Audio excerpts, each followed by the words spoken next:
교독해 가겠습니다.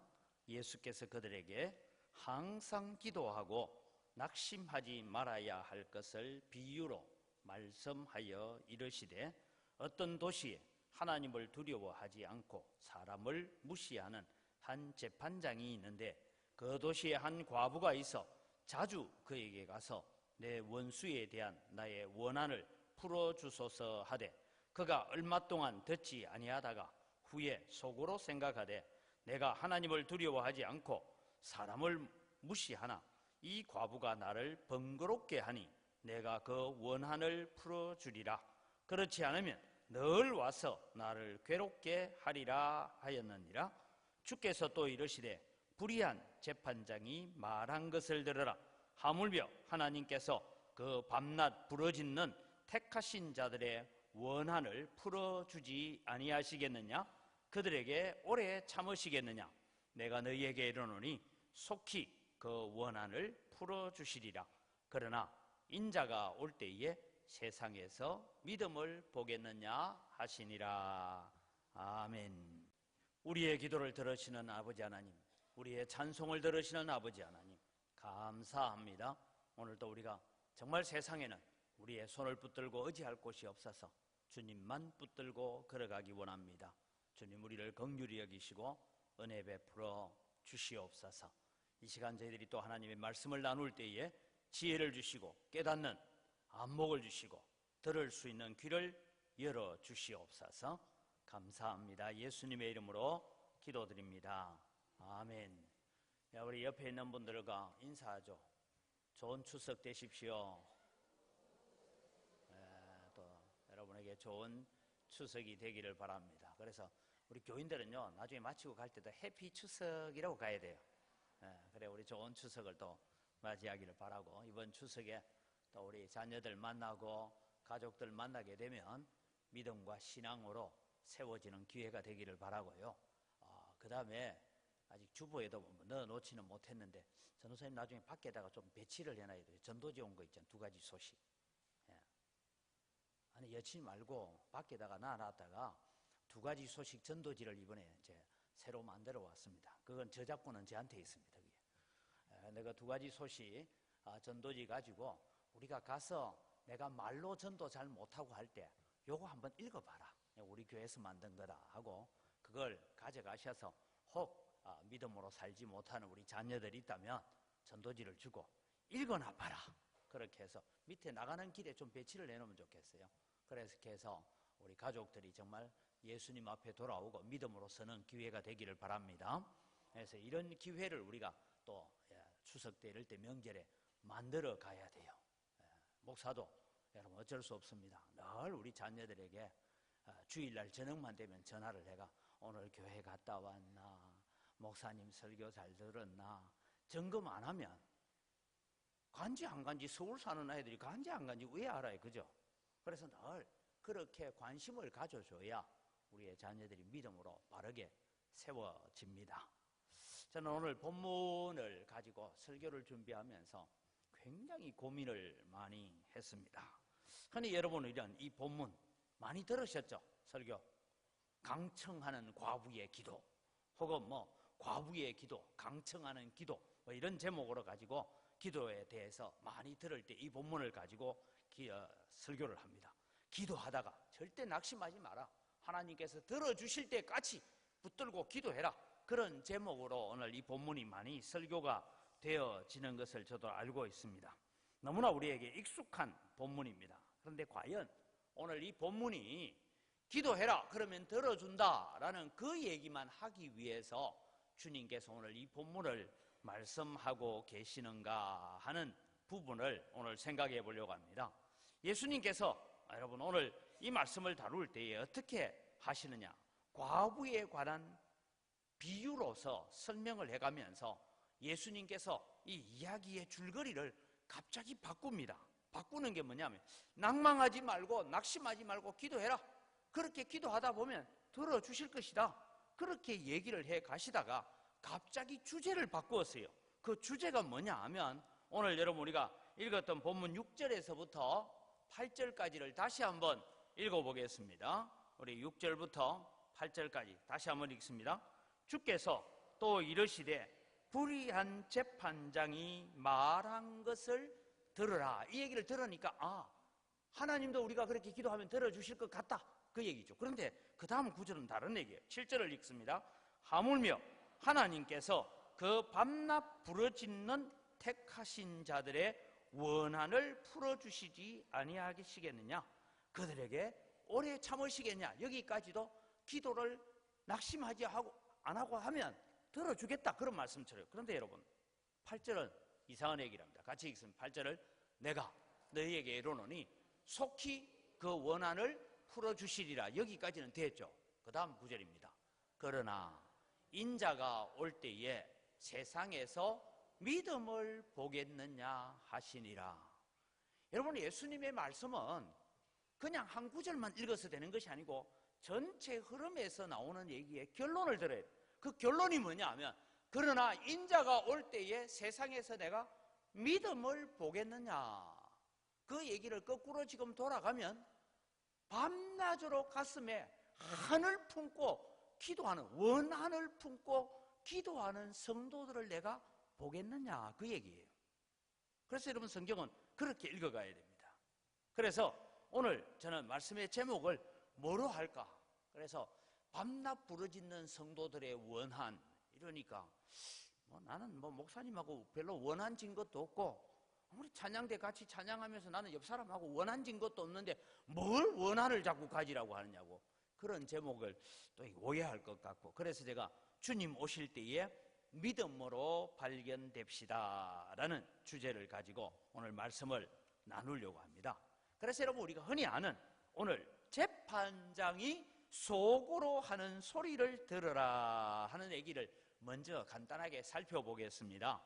재판장이 지금 뭐라고 합니까? 과부가 끊임없이 찾아와서 내 억울함을 좀 풀어주십시오, 풀어주십시오. 그렇게 우리가 이 4절 5절에 보면 그렇게 하니까 재판장이 내가 하나님도 무시하고 사람도 무시하고 그렇게 지 잘난 맛에 내가 살고 있는데, 이 과부가 관청 문만 열리면 달려와서 내 억울함을 풀어주십시오, 풀어주십시오 하니까 머리가 아프다, 머리가 아프다. 그래서 어느 날은 보니까 관청 문을 열었는데도 안 와요. 그러면 이 재판장 입장에서 어떻게 했어요? 예를 들면 우리나라로 말하면 사또라고 생각합시다. 아침마다 오던 이 과부가 안 오면 왜 안 오지? 죽었나? 뭐 이런 궁금한데 조금 늦게 왔어요. 그러면서 오늘은 왜 늦게 왔어요? 이 마음이 그렇지 되잖아요. 그런데 나중에 보니까 머리가 아프다. 그래서 자기 혼자 속으로 이게 구시렁거린다 하죠, 그죠? 속으로 하는 말이, 내가 도무지 안 되겠다. 저 여자 때문에 내가 미치겠다. 내일 한 번 더 오면 내가 무슨 얘기인지 들어보고 들어줘야 되겠다. 이 얘기를, 군지렁거리고 있는 얘기를 옆에 있는 이방이 들었어요. 이방이 듣고 나가가지고는 그 과부한테 또 소식을 전합니다. 나조를 하나 보내. 야, 가서 내가 카더라 절대 말하지 말고 가가지고 우리 사또가 지금 하는 얘기가 내일 한 번 더 오면 내가 막 머리가 아파서 들어주려고 하더라. 그러니까 내일 다시 온더라. 이 얘기를 듣고 과부가 오겠어요, 안 오겠어요? 예? 이제 들어줄 것 같구나 하고 그 다음날 안 오면 됩니까, 안 됩니까? 와야죠. 그래서 그 다음날 와서 또 부러지니까 그만 울어라, 좀 그만 울어라, 내가 들어줄게. 그럼 뭔 얘기고? 얘기해봐라. 그래서 이 과부가 자기가 지금 억울한 일을 당한 모든 얘기들을 다 얘기하고 이 재판장으로부터 그 억울한 일을 해결받았다, 그 얘기를 지금 예수님께서 하고 계시는 것입니다. 그럼 여러분, 오늘 이 본문은 우리가 하나님 앞에 기도할 때 하나님을 그냥 막 송신토록 만들기 위해서 그렇게 우리가 기도해야 된다라고 말하고 있는 본문이냐라는 것입니다. 여러분, 오늘 우리는 하나님을 번거롭게 하는 그런 기도를 하는 자가 아니라 우리는 하나님 앞에 감사하고 하나님의 기쁨이 되는 기도를 하는 여러분 되시기를 바랍니다. 우리는 기도한다 할 때에 우리는 당연히 자녀로서 아버지 하나님께 나아가서 당당하게 요구하고 당당하게 하나님 이것 좀 해결해 주십시오라고 우리는 기도해야 됩니다. 그런데 여러분, 여기서 우리가 하나 기억하고 갈 것은 우리가 기도하면서 꼭 해야 될 일이 하나 있습니다. 그게 뭐냐 하면 내가 할 수 있는 일과 내가 할 수 없는 일을 잘 구분하시기 바랍니다. 여러분, 내가 기도하면서 내가 해야 될 일이 있고 기도하면서 하나님께 맡겨야 될 일이 있습니다. 예를 들면 이렇습니다. 우리 농사를 짓는 농부가 비를 오게 하는 것은 자기가 할 수 있어요, 없어요? 없죠. 그런데 여러분, 밭에 김을 메고 잡초를 뽑아내고 과수원을 가꾸는 분은 나무를 가지치기를 하고 밑에 거름을 주고 하는 건 기도하고 있으면 하나님이 대신해 줍니까? 그건 내가 해야 돼요. 그건 내가 해야 돼요. 그래서 내가 해야 될 것과 하나님께 맡겨야 될 것을 우리가 잘 구분해야 됩니다. 그래서 우리는 종종 기도할 때에 오늘 이 과부의 기도, 간청하는 기도, 이 얘기를 들으면서 우리는 우리가 열심히 부르짖어서 하나님을 괴롭게 했으라도 우리의 소원을 성취해야 된다라는 식으로 오늘 본문을 읽어가면 안 됩니다. 하나님은 우리의 종이 아닙니다. 우리가 하나님의 종인 줄 믿으시기 바랍니다. 그래서 우리는 우리의 주인이시고 왕이신 하나님의 뜻을 이루어 드리기 위해서 살아야 되지, 내 소원을 이루기 위해서 하나님을 찾는 자가 되어서는 안 된다, 그런 말씀입니다.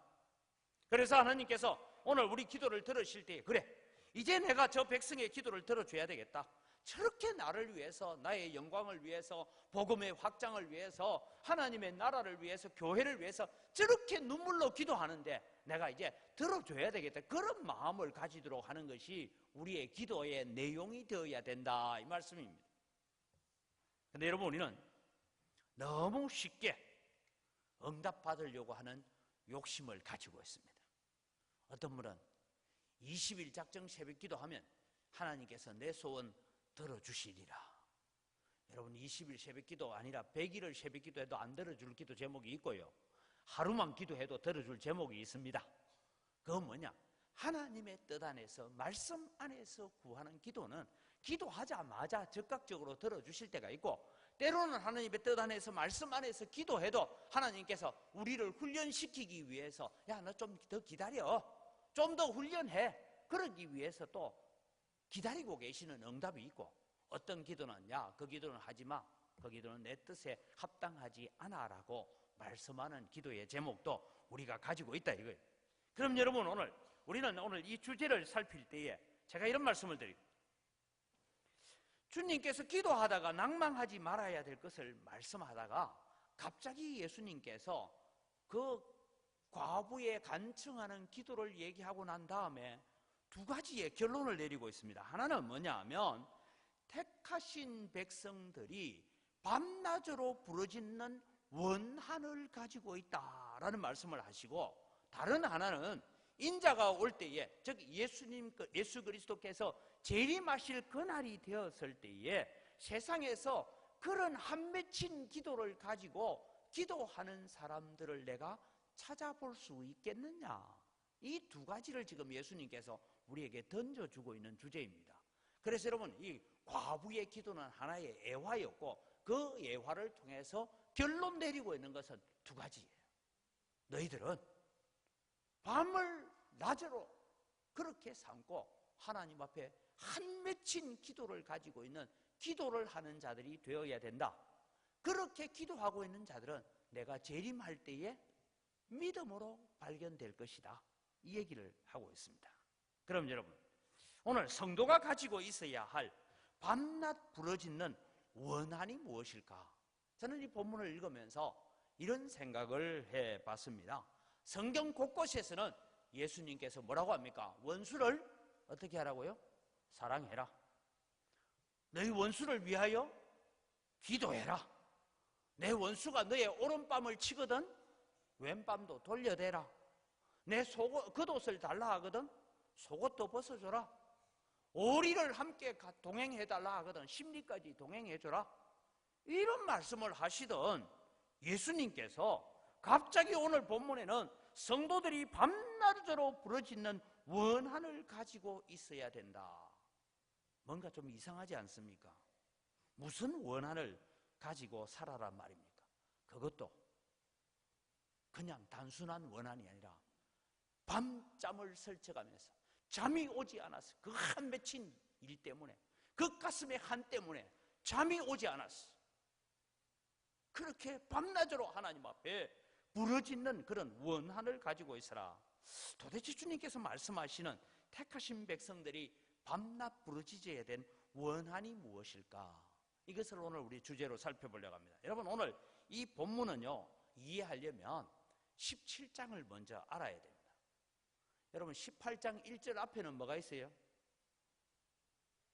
17장 37절이 있어요.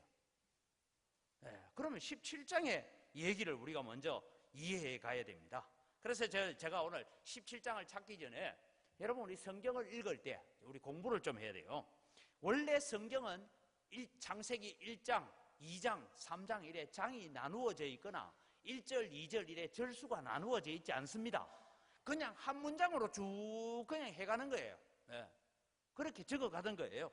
그런데 이 성경을 읽다 보니까 사람들이 어디서 끊어야 될지 잘 모르니까 성경을 장절을 좀 나누자 해가지고 구약 성경은요, 마소라 텍스트라는 성경 본문이 있습니다. 마소라 텍스트에서 대략 10세기에, 우리로 말하면 천년경입니다. 천년경. 예수님 오시고 천년쯤 지나서 아론 벤 모세 벤 아세람, 이름도 어렵죠, 그죠? 아론 벤이라는 사람, 아론 벤 모세 또 벤 아세람, 이 두 사람이 편집한 마소라 역본에서 성경을, 구약 성경만 절을 나누었어요. 1절, 2절 이렇게 나누었는데 그게 대략 5845절로 구약 성경만 나누었습니다. 그러다가 신약 성경의 절 구분은 1551년, 여러분, 프랑스 궁중에서 인쇄 기술자로 일하고 있던 로버트 스테파누스라는 사람이 신약 성경을 장과 절로 구분하여서 이제 만들고 그것을 출판해내는 때는 1555년입니다. 그러니까 우리 신약 성경은 장과 절이 나누어진 것이 1555년. 그래서 스테파노스의 이 라틴어로 번역된 불가타 역본이라는 이 성경이 이제 우리 성경의 주가 되어집니다. 신약 성경. 그러면서 이 성경이 1560년에 제네바 성경이다 해서 신구약 성경을 다 장절로 나누어 가지고 지금 주어진 것이 오늘 우리가 읽고 있는 1장, 2장 하는 얘기입니다. 그러니까 여러분, 성경은 모세가 처음부터 적을 때 창세기 1장, 태초에 1장 1절, 태초에 하나님이 천지를 창조하시나, 2절 땅이 혼돈하고 이래 적은 게 아니고 그냥 같은 문장으로 쭉 적어 놓은 걸 사람들이 읽으면서 이해하기 좋게 장과 절을 나누었어요. 그러니까 여러분, 우리가 성경을 잘 이해하려면 장절 따라 잘 읽어야 되겠어요? 전체 다를 읽어봐야 되겠어요? 예? 아직 헷갈립니까? 제가 말하는 얘기 전체 다를 쭉 읽어가야 이 얘기가 이 얘기고, 갑자기 튀어나온 얘기를 그 구절만 잘라서 얘기하면 때로는 여러분 그 구절만 잘라서 해석을 잘못하다 보면 누가 되느냐 하면 저 이만희가 될 가능성이 많아요. 그래서 성경을 전체 흘러가는 흐름을 봐야 됩니다. 오늘 이렇게 제가 자세하게 설명하는 이유는 처음부터 성경은 몇 장 몇 절로 된 것이 아닙니다. 하나의 줄거리입니다. 그래서 우리는 때로는 장절을 무시하고 성경을 읽어야 될 때도 있습니다. 그래서 저는 새벽 기도 때 제가 설교를 할 때는 때로는 이렇게 읽을 때도 있습니다. 여호수아 4장 20절에서부터 5장 1절까지 이렇게 읽을 때도 있습니다. 왜냐하면 장절을 그 당시에 사람들이 나눈다고 나누었는데 때로는 장절을 조금 잘못 나눈 부분도 있단 말이죠. 그래서 그것은 좀 뒤로 당기고 앞으로 당기고 해야 될 필요가 있습니다. 자, 다시 이제 돌아갑니다. 18장 1절에 항상 기도하고 낙심하지 말아야 될 것을 비유로 가르치실 때에 무슨 말씀을 하시다가 예수님께서 갑자기 기도하다가 낙심하지 마라, 그 얘기를 하고 있느냐, 이 얘기입니다. 다시 말씀드립니다. 18장 1절 앞에는 무슨 얘기가 있냐면 17장이 있습니다. 그 17장에서 밤낮 부르짖는 택하신 백성들의 원한을 찾아봐야 됩니다. 그래서 첫 번째는 성도가 가져야 하는 한 맺힌 기도의 첫 번째는 뭐냐? 시대를 바라보며 부르짖는 한 맺힌 기도를 가지는 성도가 되어야 된다, 이 얘기입니다. 왜 제가 이 말씀을 드립니까? 누가복음 18장 앞에서 저 17장 20절에 보면 이런 얘기 나옵니다. 바리새인들이 예수님 앞에 나와서 하나님의 나라가 언제 임합니까? 어느 때에 하나님의 나라가 임합니까? 그러니까 예수님께서 하나님의 나라는 어느 때라고 말하지 않고 이미 너희 속에 있느니라 그렇게 말씀하시면서 갑자기 예수님께서 이상한 얘기를 해요. 인자가 올 때에 어떠고 저떠고 하다가 인자가 나무에 달려 죽어야 하리라. 그러나 인자가 올 때에 그때는 여러분 22절부터 그런 말씀이 쭉 나오다가 25절에 인자의 고난에 대한 말씀을 하시고 그 다음에 여러분 오늘 본문에 30절부터 보면 이제 27절이죠. 26절부터 보겠습니다. 노아의 때에 된 것과 같이 인자의 때도 그러하리라. 넘어가면 롯의 때와 같으리니 사람들이 먹고 마시고 사고 팔고 심고 집을 짓더니 하면서 노아의 때와 같고 롯의 때와 같다라는 이 얘기를 합니다. 그리고 이 말씀을 하시다가 예수님께서 또 넘어가면 17장 26절부터 30절까지는 그런 말씀을 하시다가 밤에 두 사람이 잠을 자다가 한 사람은 데려감을 당하고 한 사람은 버려둠을 당할 것이다. 두 여자가 맷돌을 갈다가 하나는 데려감을 당하고 하나는 버려둠을 당할 것이다 하는 이런 얘기들이 오늘 성경 속에 등장하고 있습니다. 이러다가 18장에 과부의 기도, 너희들은 기도하다가 낙심하지 말고 기도해라. 그러면서 이 과부의 기도가 중간에 있고 그 다음에 우리가 지금 오늘 보려고 하는 6절에서 8절이 나오고 있는 것입니다. 그러면 여러분, 지금 성도들이 밤낮으로 부르짖는 원한이 무엇이냐 하는 것입니다. 이런 원한을 가지고 기도하는 자들을 주님께서 오시는 그날에 인자가 올 때에 믿음으로 발견될 것이다. 그러나 주님은 내가 올 때에 믿음을 보겠느냐? 그렇게 기도하고 있는 사람들이 있겠느냐? 하고 탄식하고 안타까워하고 있다라는 것입니다. 사랑하는 성도 여러분, 여러분은 어떤 원한을 가지고 있습니까? 지금 우리는 주님이 원하시는 원한, 주님이 원하시는 한 맺힌 기도를 하는 자들이 되어야 됩니다. 이것은 시대를 바라보면서 부르짖는 기도입니다. 자, 노아의 때는 어떤 시대입니까? 노아의 때에 성경은 이럽니다. 사람들이 먹고 마시고 장가들고 시집가더니 홍수가 나서 그들을 다 멸망시켰으며, 롯의 때는 어떻습니까? 사람들이 먹고 마시며 사고 팔고 심고 집을 짓더니 뭐가 잘못됐습니까? 우리 다 하고 있는 거잖아요. 여러분 이거 안 해요? 다 하고 있어요. 다시 봅시다. 노아의 때는 사람들이 먹고 마시고 장가들고 시집가더니, 노아의 때에 오니까 사람들이 먹고 마시고 사고 팔고 심고 집을 짓더니 우리 다 하는 거예요. 지금 우리 다 하고 있는 얘기. 잘못된 것 하나도 없습니다. 그런데 홍수가 나서 그들은 다 멸망당했고 하늘로부터 불과 유황이 떨어져서 다 죽었다는 얘기를 하고 있습니다. 노아의 때의 사람들, 롯의 때의 사람들의 모습이 무엇입니까? 그들은 세상을 살아가는데 자신들의 기쁨에만 관심이 있었고 하나님께는 관심을 두지 않고 살았다 이 말입니다.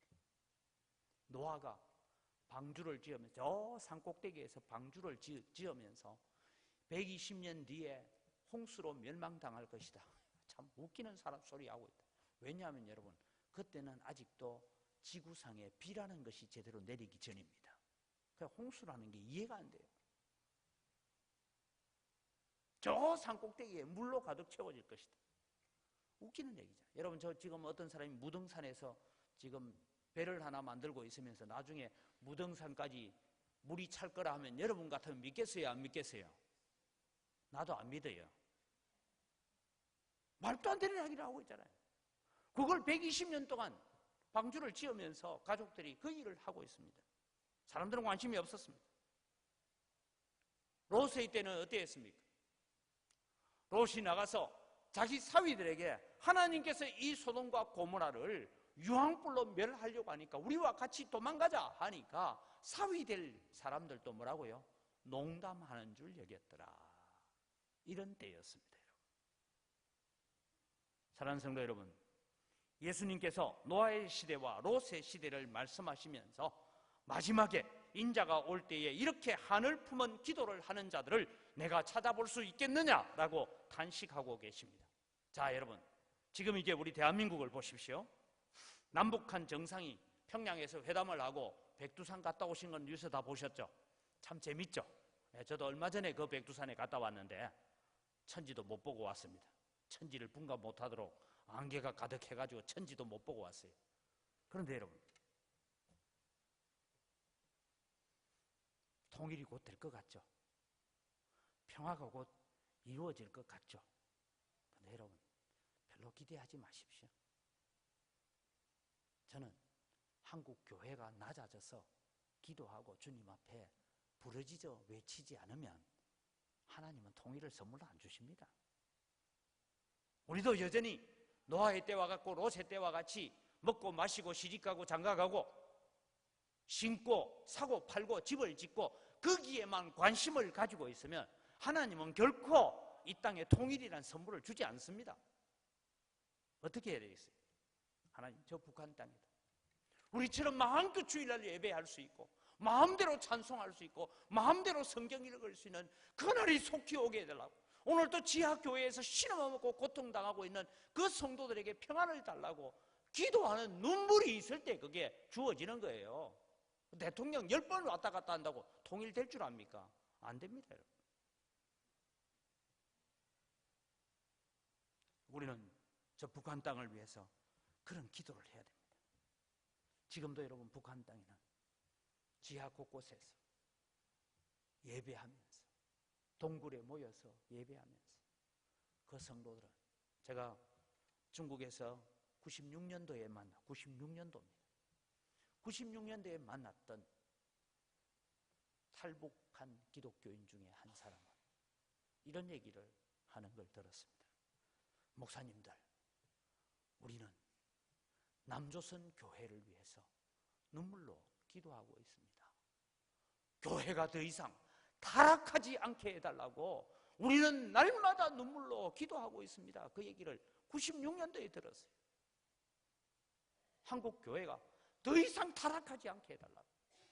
북한에서 핍박 가운데 있는 생명을 걸고 예수 믿어야 되는 사람들이 그런 기도를 하고 있다는 거예요. 근데 여러분, 우리는 그 기도 합니까? 한 가지 더 얘기를 하죠. 다시 우리 대한민국으로 돌아옵니다. 우리 동영상이 준비되어 있는데 이번 총회 때, 우리 고신 총회 때뿐만 아니라 모든 기독교 총회 때 들었던 동영상입니다. 같이 한번 보겠습니다.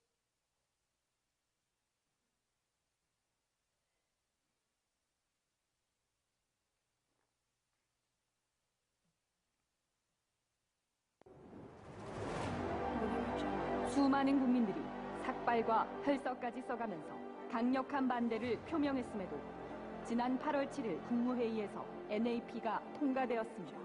NAP가 국무회의에서 의결됐습니다. 법무부가 추진해왔던 제3차 국가인권정책 기본계획인 NAP가 7일 국무회의에서 의결됐습니다. NAP, 국가인권정책 기본계획이란 정부 26개 부처에서 추진하는 272개의 정책 과제로서 차별금지법 제정, 성평등 교육과 성평등 문화 확산을 위한 컨텐츠 제작 등 수많은 독소 조항을 포함하고 있습니다. 성평등을 추구하는 NAP는 윤리와 질서를 파괴하는 정책입니다. 생물학적인 남성과 여성을 전제로 하는 양성평등과는 달리 성평등은 동성애자, 트랜스젠더 등을 포함한 50여 가지나 되는 성을 스스로 선택하는 개념으로 이를 먼저 받아들인 서구에서는 수많은 폐해가 발생하고 있습니다. 남자가 여자 화장실이나 탈의실에 들어갈 수 있게 돼 여성들의 성폭력 위험성이 높아지고 남자가 여자 종목에 출전하게 되어 남자 격투기 선수에게 맞은 상대 여성 선수의 두개골이 파손되는 등 심각한 상황입니다. 더 큰 문제는 어린이들이 수업 시간에 동성애를 다룬 그림책을 보고 동성애 역할극을 강요당하는 등 학교에서 성평등 개념을 교육받게 된다는 것입니다. You are a 15-year-old boy who's been forced to give your uncle oral sex. 캐나다에서는 자녀의 동성애 성향이나 성전환을 반대하는 부모의 양육권을 빼앗는 법안까지 통과됐습니다. 더 심각한 문제는 법무부가 포괄적 차별금지법 제정을 준비하고 있다는 사실입니다. 차별금지법이 통과되면 성경대로 죄를 죄라고 말씀을 선포하는 것만으로도 신천지 등 이단과 이슬람, 동성애자에게 고소를 당할 수 있습니다. 예수만이 구원의 길이라고 전도하는 것은 타종교 차별이 되고 부모의 신앙교육은 종교를 강요하는 아동학대죄가 될 수 있습니다. 실제로 영국에서 말씀을 전하며 전도한 목사가 체포되고 노르웨이에서는 기독교를 세뇌시킨다며 양육권을 박탈당하는 등 수많은 피해가 발생하고 있습니다.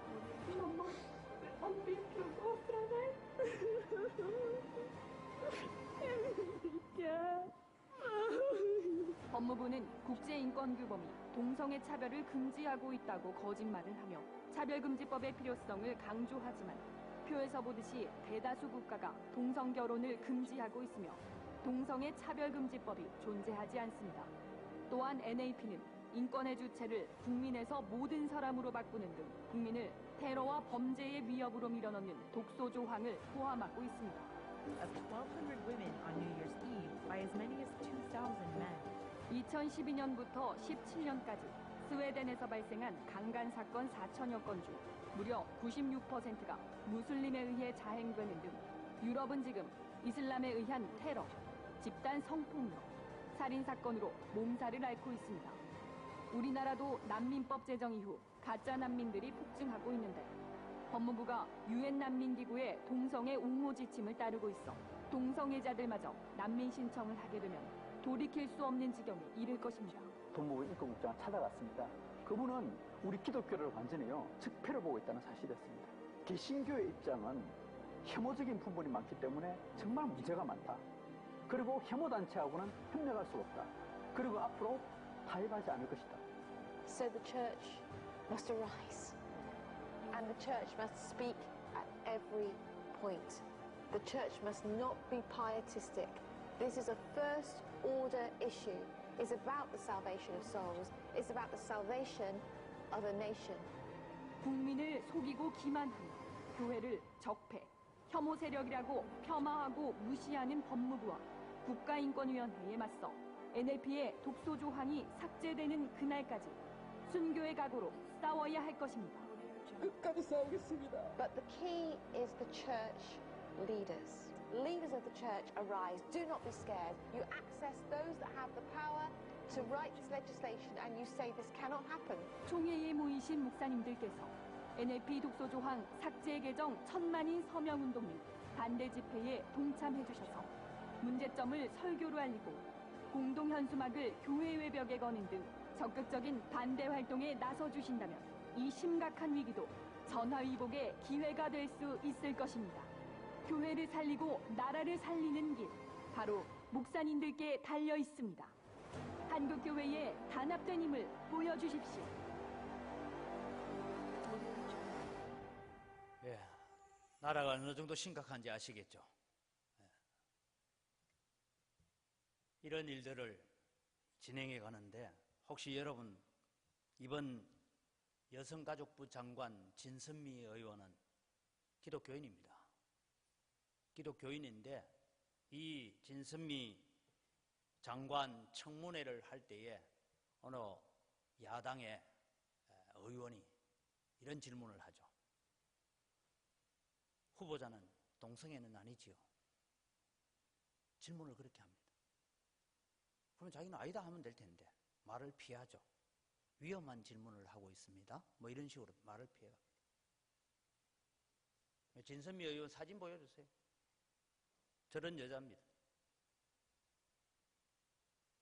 방송실모에 사진 보여드려요. 기억납니까, 여러분? 네.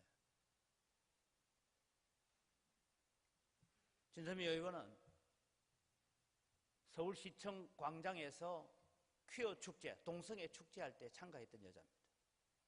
그리고 대한민국에서 이런 동성애자들도 보호받아야 된다라고 말하는 국회의원입니다. 그러면서 어느 교회 집사입니다. 이번에 여러분 헌법 재판소 재판관으로 헌법소장이 임명했던 재판관 중에 이석태라는 분이 있습니다. 이분은 방송실 빨리 사지를 따라와요. 이분은 뭐 여러분 잘 아실 거예요. 세월호 대책조사위원장을 맡고 했던 사람입니다. 근데 이분은 군에서 군형법 92조 5항 없애야 된다. 군에서 동성애를 허락해줘야 된다. 그렇게 말하고 그것을 법안을 제출하고 했던 사람입니다. 이 사람이 지금 헌법재판소 재판관이 되어 있습니다. 이미 됐습니다. 국회에서 인사청문회에서 통과하지 못했습니다. 그런데도 불구하고 국회 동의를 받지 못하고 헌법재판소 재판관이 된 역사상 대한민국 역사상 최초의 인물이 이석태입니다. 다 국회 동의를 통과해요. 근데 국회 동의 없이 임명된 사람입니다. 이런 사람들이 다 동성애를 차별하지 마라. 기독교만이 구원이 있다라고 말하지 마라. 다른 종교 차별하지 마라. 여러분, 우리 다른 종교 차별 안 합니다. 여러분, 다른 종교 차별한다고 우리가 가서 절에 가서 불을 지르기를 합니까? 뭐 합니까? 단지 우리는 스님이라도 예수 믿어야 구원받을 수 있기 때문에 그들을 구원하기 위해서 기도할 뿐이에요. 그걸 차별이라고 말하고 있는 거예요. 이게 여러분 대한민국 차별금지법이 오히려 정당한 다수를 차별하는 악법입니다. 아까 여러분 혹시 나오네 권투 선수 같은 격투기 선수 보셨죠? 원래 그 격투기 선수는 남자였어요. 여자로 성전환을 했어요. 수술을 받았어요. 그래서 나는 이제 여자니까 여자 격투기에 나가야 된다 하고 여자 선수끼리 싸우다가 이 여자 선수를 때렸는데 내진탕으로 죽게 만드는 거예요. 우리 찬양대 여자끼리는 그래도 좀 머리 치고 흔들고 싸워도 되지만 남자하고 싸워가 되겠어요? 안 되겠어요? 이런 일이 지금 세계 곳곳에서 일어나고 있습니다. 이게 대한민국입니다. 동성애가 에이즈를 일으키는 주범이라는 것은 이미 의학적으로 증명이 됐습니다. 성경에서 분명히 동성애는 돌로 쳐 죽여야 될 죄라고 말씀하고 있습니다. 차별금지법이라는 이 법으로 묶어서 죄를 죄라고 말하지 못하게 만들어서 이 나라를 소돔과 고모라처럼, 소돔과 고모라가 왜 망했습니까? 동성애로 인하여 하나님께서 하늘에서 유황불을 내려서 멸망당하고 그 소돔과 고모라가 지금 사해 바다가 되어 있습니다. 이런 사실을 여러분 우리가 알고 가야 됩니다. 그래서 광고 시간에도 여러분 말씀드리겠지만 나갈 때 차별금지법은 제정하면 안 된다라고 서명해 주십시오. 다 밖에 용지가 준비되어 있습니다. 저는 대한민국을 소돔과 고모라처럼 만들어서 하나님의 진노 아래서 멸망시키려고 하는 사탄의 전략이고 마귀의 전략이라고 생각합니다. 이런 문제를 가지고 밤낮으로 탄식하며 기도하는 자를 주님께서 찾고 있습니다. 노아의 때와 같고 롯의 때와 같다라는 것은 다른 것이 아니라 지금 세상에서 일어나고 있는 이런 일들을 바라보면서 아파하면서 하나님 대한민국이 이렇게 해서는 안 됩니다. 그래 해야 돼요. 대한민국에서 아시아에서 최초로 동성결혼을 인정하는 나라를 만들겠다라고 말했던 사람이 서울시장입니다. 그래서 제가 서울시장한테 비서실 뭐 어딘지 모르겠어요. 제가 글을 보냈어요. 시장 서울시 홈페이지에. 영국에 살고 있는 당신 아들이 남자를 데리고 와가지고 아버지 며느리입니다 해도 받을 거냐고. 웃기는 소리 좀 하지 말라고. 그 질문에 아직까지 답변 없네요. 지금 이게 여러분 그냥 대수롭게 넘어갈 문제가 아닙니다. 이런 문제를 가지고 여러분 지금 우리는 잘 먹고 잘 살고 집 짓고 신고 거두며 시집가고 장가 들며 사고 팔고 살고 있습니다. 노아의 때나 롯의 때와 다를 바가 없다는 생각이 듭니다. 소돔과 고모라의 멸망 앞에 하나님을 붙들고 6번이나 간절히 기도하면서 하나님 50명 찾으면 어떻게 하시겠습니까? 그 중에 5명만 빼면 어떻습니까? 나중에 10명의 의인을 찾으면 어떻겠습니까? 라고 하나님 앞에 간절히 구하던 아브라함과 같은 그런 원한을 가진 기도를 오늘 우리는 이 세상을 보면서 할 할 수 있는 여러분 되기를 바랍니다. 이것이 여러분 오늘 우리가 걸어가야 될 길이고 우리가 주님 앞에 믿음으로 발견되는 길인 것입니다. 두 번째로 성도가 가져야 되는 한 맺힌 기도는 자신을 바라보며 회개하여 부르짖는 한 맺힌 기도입니다. 여러분 오늘 성경은 줄거리를 가져가는데 이 말씀을 하시고 난 다음에 18장 9절부터 나오는 얘기가 뭐냐 하면 성전에 기도하러 가는 두 사람에 대한 얘기를 합니다. 한 사람은 바리새인이고 한 사람은 세리입니다. 바리새인은 쉽게 말해서 이 강대상 앞에까지 와서 더 뜨다게 기도합니다. 하나님 감사합니다. 나는 오늘 지난 한 주간 동안 금식 2번 했습니다. 나는 저 뒤에서 기도하고 있는 세리처럼 남의 것 떼먹지 않았습니다. 그러면서 자기 자랑 늘어놓습니다. 그런데 세리는 성전에 들어와서 앞자리도 못하고 저 뒷구석에서 감히 고개를 들어 하나님을 바라보지도 못하고 가슴을 치면서 하나님 맞습니다. 지금 저 앞에서 바리새인이 지적하고 있는 저 죄들이 다 내가 저지른 죄입니다. 하나님 나를 불쌍히 여겨 주옵소서라고 부르짖을 때에 주님께서 말씀합니다. 누가 더 의롭다 인정함을 받았다고요? 바리새인이 아니라 세리가 더 의롭다 인정함을 받고 내려갔느니라. 이것이 여러분 그 다음에 나오는 내용입니다. 사랑하는 성도 여러분, 우리는 다른 사람의 죄에 대해서는 민감합니다. 그러나 나의 죄에 대해서는 둔감합니다. 다른 사람의 죄는 잘 들여다봅니다. 그러나 내 죄가 지적받으면 너는 죄 없냐 하고 화를 내고 분노합니다. 세리처럼 자신을 낮추고 철저하게 하나님의 은혜와 긍휼을 구하는 성도들이 되시기를 바랍니다. 하나님 나를 불쌍히 여겨 주옵소서. 이것이 우리 기도 제목이 되어야 됩니다. 다른 사람의 죄를 들여다보고 세상의 죄를 들여다보고 지금 우리가 국가가 저지르고 있는 죄를 들여다보다 보니까 어느 순간에 그 죄들이 내 속에 다 들어와 있는 거예요. 다 들어와 있는 거예요. 여러분 우리 성인들이니까요. 핸드폰이 여러분 다 우리가 이게 등록할 때 우리 나이가 이미 여러분 핸드폰 번호 보면 나이가 다 나와요. 되어 있다 보니까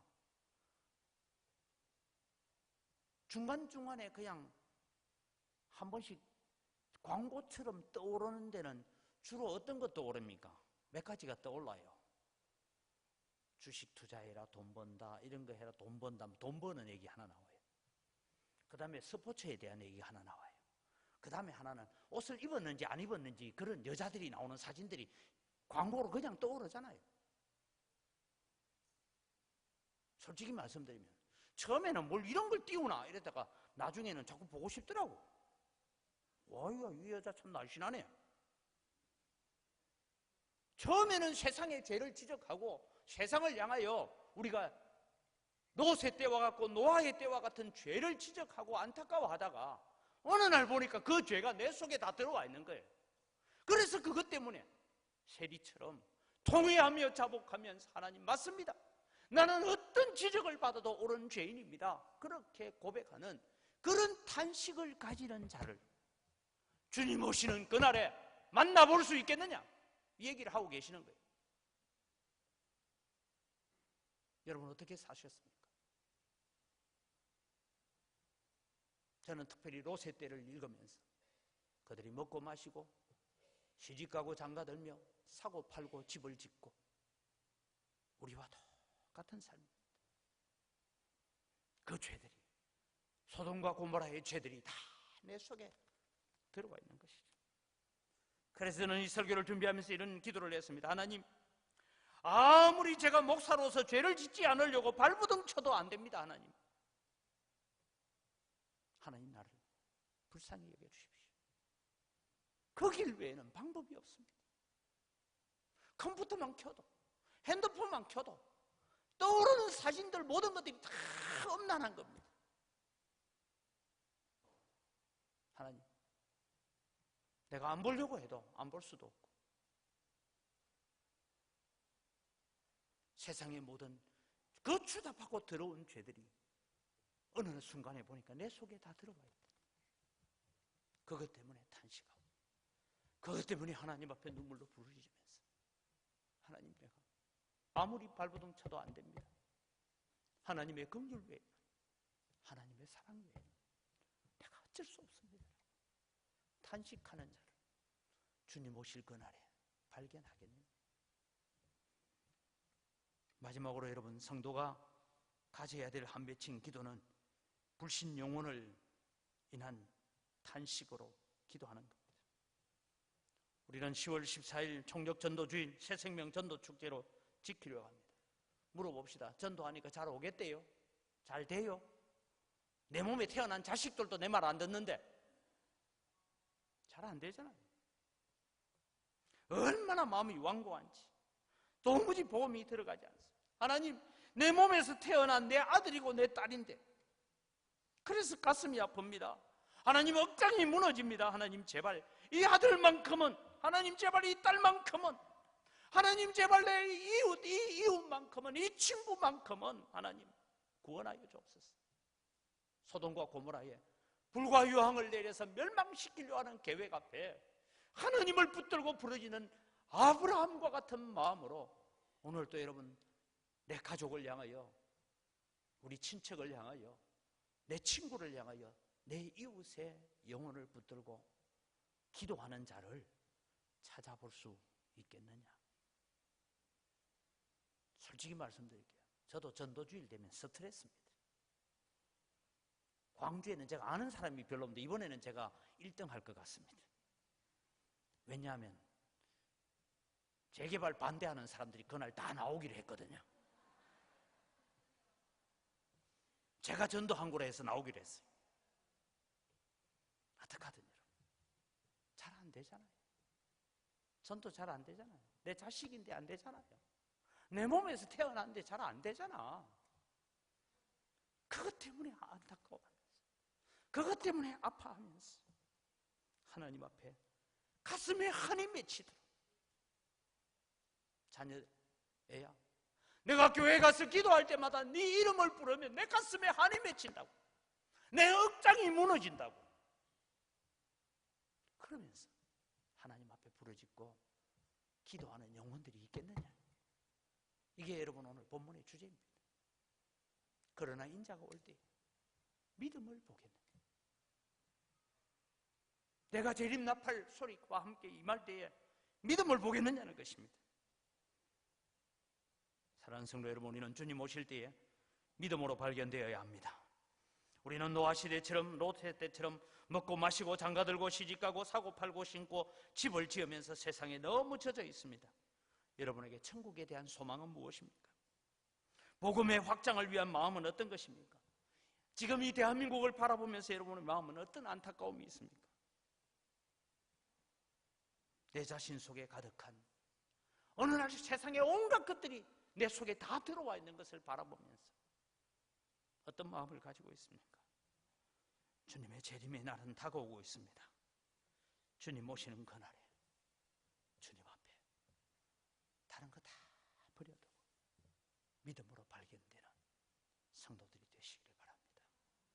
이것이 오늘 이 추석 명절에 우리에게 주는 말씀입니다. 나는 믿음으로 발견되어야 된다. 내 가슴 속에 이런 한 맺힌 기도를 가지고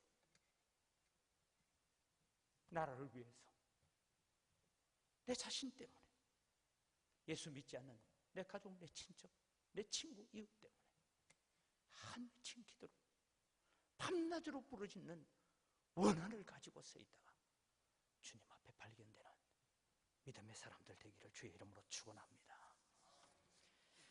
하나님 아버지, 오늘도 세상을 바라보면 세상의 죄를 지적하고 다른 사람의 죄를 지적하기는 참 쉬운데 어느 순간에 세상의 죄를 붙들고 기도하고 몸부림치다 보니 세상에 온갖 더럽고 추하고 음란한 것들이 내 속에 다 들어와 있는 것을 깨닫습니다.